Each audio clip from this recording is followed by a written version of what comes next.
Hannah. Welcome back to my channel, Mostly Paper Crafts.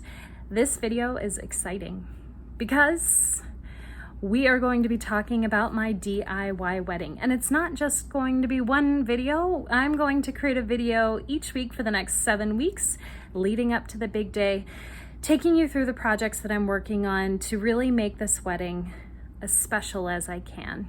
So this week, I'm just going to be talking kind of in general about my plans for the next 7 weeks, but each week after that, we'll focus in on the specific projects that I'm working on. So for example, next week, we're going to be looking at centerpieces. Then we're going to look at my guest book, which I'm setting up with an instant camera so that my guests can take pictures and put them into the guest book. I have some fun ideas for that. The next week we'll talk about my bouquet, which is going to be made of paper, of course.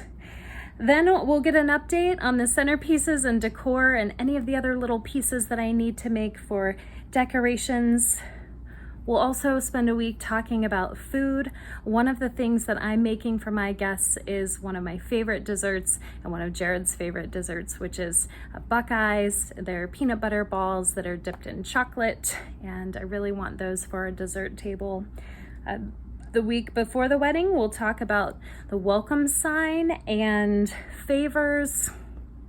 And I also want to do a week talking about thank you cards and gifts that we are putting together for some of the people who are really helping us out with our special day. So there's a lot of stuff left to do. I do have all of the big details planned, thankfully, since it's 7 weeks out, but there's still a lot left to do.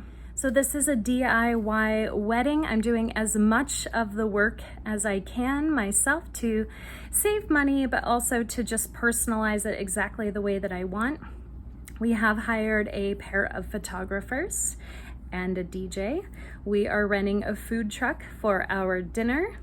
We have a couple of musicians who'll be playing during, before and after our ceremony. And we have a lot of family and friends that are helping us with setup, and our officiant is a good friend, and we have a dancer who's a good friend and a singer who's a good friend. So lots of help from our little community to make our special day possible. And so it feels really good to me to put some time and effort and energy into creating the most beautiful experience I can for Jared and I and for our guests. So I'm really excited to share this journey with you. If you are interested in hearing how things are going and seeing the updates, obviously you want to make sure that you're subscribed so that you will get those notifications.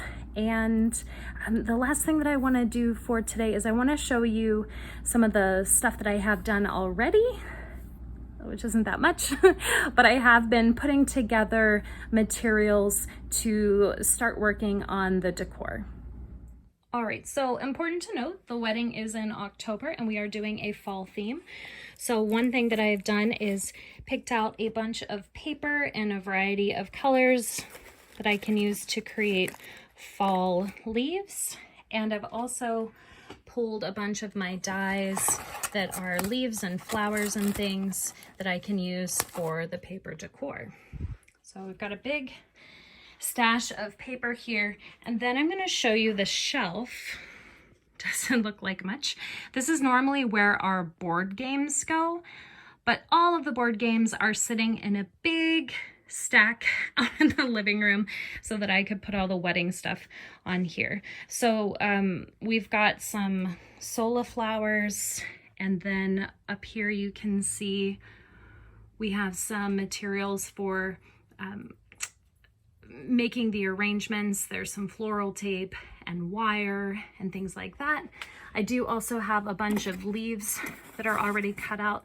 I'll share those with you later. Oh, and there's a little sneak back there at my prototype for one of the centerpieces.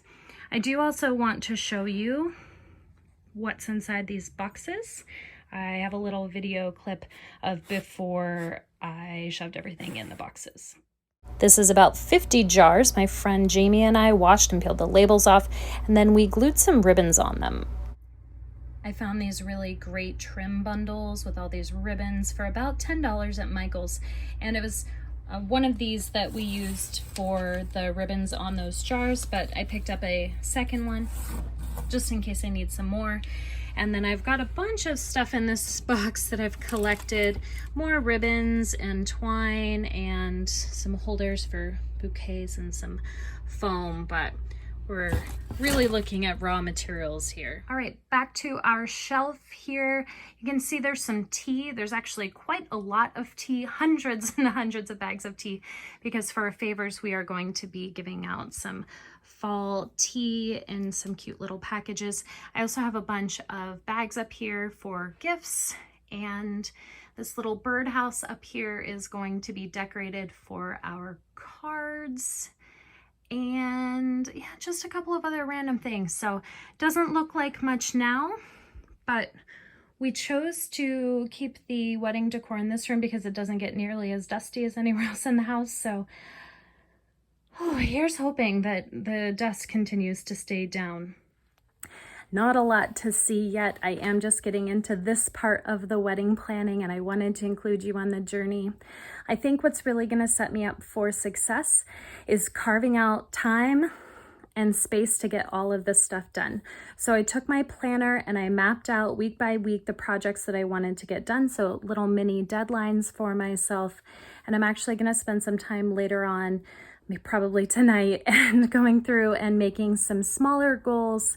And I plan to set aside an hour a day or so, you know, give or take, but an hour a day to work toward the goals for that week. If I could happen to get ahead, that would be awesome. I do have a couple of vacation days coming up, so maybe I could spend some extra time then. Maybe some of my friends will come over and give me a hand. I'm sure they would if I ask. We'll see if that happens or not. But just having a space to put the stuff and having time carved out each day to be working on it, I think those are really going to be my keys to success. I had a teacher in college who said, if you fail to plan, you plan to fail. And I have taken that advice very literally, especially when it comes to big events like, I don't know, my wedding. So excited that you're here with me for this journey, and I'll see you next week.